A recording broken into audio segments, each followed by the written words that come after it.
ఊడగల చందా పడితే ఇదే కూల్చేస్తున్నా ఇక్కడికి. ఇదే ప్రభుత్వం నిర్లక్ష్యం. ఇప్పుడు నా ఇంటికి తీసుకోమో నా సమాన్ లేదు, నన్ను బయట మొత్తం నా రేకులు ఇల్లు అన్ని కూల్చేస్తున్నాం. ఇక్కడ ఏ ఒక్కరికి వచ్చినా ప్రభుత్వం భావించవచ్చు. వీళ్ళు ఆగిపోయి వచ్చినా మందు వాగి చచ్చిపోయినా ప్రభుత్వం భరించాలి.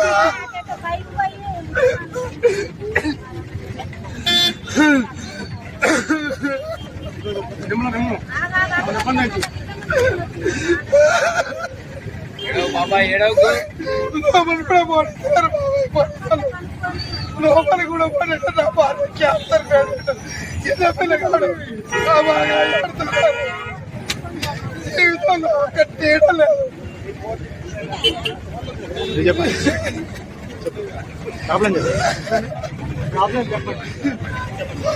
ఏలంటే ఆదివాసీలు ఎక్కడి నుంచో ఊరికొకళ్ళు వచ్చి ఇక్కడ ఇల్లు కట్టుకొని ఉన్నారు. ఆ భూమి కూడా గవర్నమెంట్ కాదు, భూతాడల భూమి. ఆ భూమి మీద పేద ప్రజలు 10 సంవత్సరాల నుంచి కొద్దిపాటు గుడిసి చేసుకొని జీవిస్తున్నారు. ఆడవాళ్ళు పిల్లల్లో పని చేసుకొని మగవాళ్ళు సుధారపడిపోయి ఇక్కడ కాలం గడుపుతున్నారు. కనీసానికి మంత్రులకి అందరికీ తెలుసు వాళ్ళు కావాలని ఇప్పుడు ఈ టైంలో ఇళ్లను దిగడానికి వాళ్ళు సిద్ధమయ్యారు. ఇది కరెక్ట్ అయిన పొజిషన్ కాదు. రేపు లేబర్తో వాళ్ళకి పనులు ఉంటాయి. దయచేసి వాళ్ళని లేబర్ సహకరించాలని చెప్పి ఈ మంత్రులు కోరుతున్నాం. ఖమ్మంలో మంత్రులు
ముందుగా చెప్తా పక్కకు పోతుందా అని చెప్పి 8 సంవత్సరాల నుంచి వేసింది.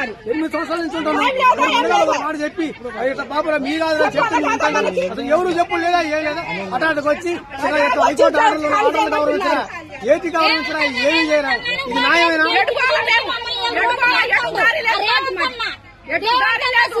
వీళ్ళందరూ అన్నా అన్నా అని ఓటేయబట్టి ఓటేసి గెలిపించిన మిద్దెల మీద కూర్చోబెడితే పరిస్థితి తీసుకొచ్చాను మమ్మల్ని. మా సంవత్సరాలు బట్టి ఇక్కడ ఉంటున్నాం అండి. కనీసానికి ఎప్పుడు ఏ రోజైనా కంటి నిండి నిద్రపోలేదు. నీవు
మాకు ఇప్పుడు కష్టపడి కట్టుకున్నాం. ట్యాంకి కాడి నుంచి 2 గుట్టలు సన్న, ఇప్పుడు ఇది 3వసారి మేము కట్టుకోవటం. నెల నుంచి పనులు లేకోకుండా ఏం లేకోకుండా ఈయన సాయం చేస్తాడని ఈయనకి డబ్బు లేకుండా ఓటెత్తి అన్యాయం చేసి ఎవరికేసారమ్మా? ఎవరికేసారు? ఎవరికైతే జగన్ రేవంత్ రెడ్డి గెలవాలని రూపాయి లేకోకుండా గెలిపించినాం. ఏమో ఈ ఒక్కసారి ఆయన కొంచెం సాయం చేస్తాడని. కరెంటు సంవత్సరం నుంచి లేదు, నీళ్లు లేవు, నిప్పులు లేవు, కడుపుతా ఉన్న పిల్లలు అన్ని నెల నుంచి పోలీసు వాళ్ళు వచ్చినా కూడా ఒకరోజు తిని ఒకరోజు తినకుండా ఉన్నాం సార్.